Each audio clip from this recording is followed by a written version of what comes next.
Tehran টালমাটাল হতে শুরু করেছে তখন। ইসলামিক বিপ্লব আর বৈশ্বিক অর্থনৈতিক টানাপোড়ার কারণে অস্থিতিশীল হয়ে উঠেছে ইরানের রাজধানী। সময়টা 1977 সাল। 9 বছরের সন্তান সাইদকে তেহরান থেকে নিজের শহর পাকিস্তানের করাচিতে পাঠিয়ে দেন ইঞ্জিনিয়ার আনোয়ার আহমেদ, আর নিজে রওনা হয়ে যান সৌদি আরবের পথে। তেহরানের রাস্তায় ফুটবল খেলে বেড়ে ওঠা সাইদ ক্রিকেটের বিষয়ে তেমন আগ্রহী ছিল না। তবে শুধু সে নয়, কেউই তখন আঁচ করতে পারেনি যে 11 বছর পর এই সাইদ আনোয়ারই পাকিস্তানের লাহোর স্টেডিয়ামে ব্যাট হাতে কবজি ঘুরিয়ে ঘুরিয়ে একের পর এক ছক্কা মেরে যাবেন আর পরিণত হবেন পাকিস্তান ক্রিকেটের সবচেয়ে সফল ওপেনার ব্যাটসম্যানে। ওয়ানডে ওপেনিংয়ের ধারণাই পাল্টে দিয়েছিলেন সাইদ আনোয়ার। মাঠে নেমেই ঝড় তুলে ফেলতে পারেন এমন ব্যাটসম্যানদের মধ্যে নিজেকে শ্রেষ্ঠ প্রমাণ ছিলেন তিনি। মাইকেল স্টোটার, রমেশ কালুয়াথারানা বা সনাথ জয়সূর্যার মধ্যেই একই ধরনের আক্রমণাত্মক ব্যাটিং দেখা গেলেও শান্ত সৌম্য সাইদ আনোয়ারকে মনে করা হতো ওপেনিংয়ের সেরা। ব্যাটের আগ্রাসী আচরণ বাঁ হাতি এই ব্যাটারকে পরিণত করেছিল বোলারদের দুঃস্বপ্নে। তবে খুব প্রত্যাশিতভাবেও বলতে গেলে অনেকটা হুট করেই ক্রিকেট বিশ্ব ছেড়ে আড়ালে চলে যেতে হয়েছিল এই কিংবদন্তিকে। সাইদ আনোয়ারের উপর চোখ পড়েছিল পাকিস্তানের ঘরোয়া ক্রিকেট দল ইউবিএল এর কোচ হারুন রশিদের। সাইদ তখন করাচি অ্যাসোসিয়েশনের অনূর্ধ্ব-19 টিমে খেলছেন। ছেলেটার মধ্যে একটি সফুলিঙ্গ দেখেছিলাম, সম্ভবত তখন 1987 সাল। অনূর্ধ্ব-19 ফাইনালে সে যেভাবে আমাদের টিমের বিরুদ্ধে ব্যাটিং করেছে তাতে নৈপুণ্য ছিল। কাট ও মিড উইকেটে খুবই ভালো করছিল সে।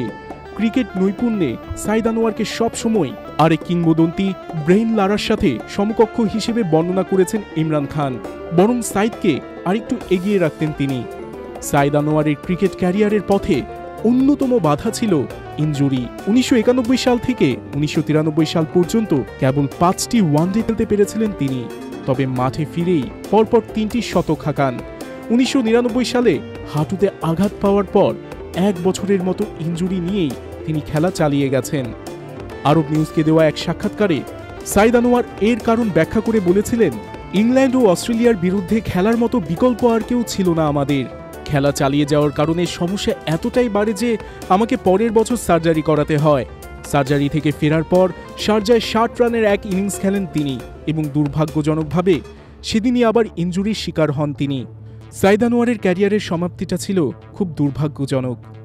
সেদিন মুলতান টেস্টে বাংলাদেশের বিরুদ্ধে ঐতিহাসিক জয় উদযাপনে প্রহর গুনছিল পাকিস্তান টিম। ঠিক তখনই এমন এক দুঃসংবাদ আসে যা পরে সাইদ আনোয়ারের ক্যারিয়ারের গল্পটাকেই স্তব্ধ করে দিয়েছিল।